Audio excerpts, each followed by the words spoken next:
दरवाजे खुल जाएंगे। अरे पता चला इनकी ये जिद काम कर रही है तो बार बार बंद करते रहेंगे हवेली। हम क्या गिड़गिड़ाकर हर बार दरवाजा खटखटाते रहेंगे?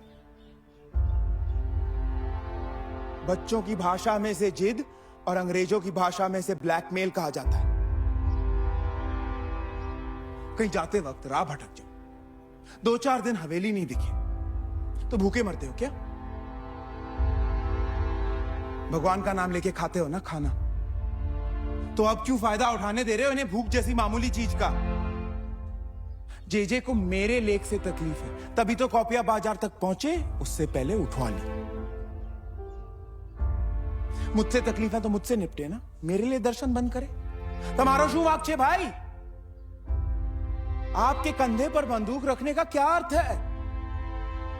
याद रहे, हमें जितनी हवेली की जरूरत है उससे कई ज्यादा जरूरत हवेली को हमारी है।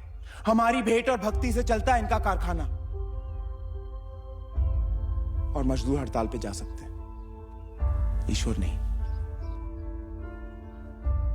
इन्होंने ही सिखाया है ना कि भगवान तो हर जगह है,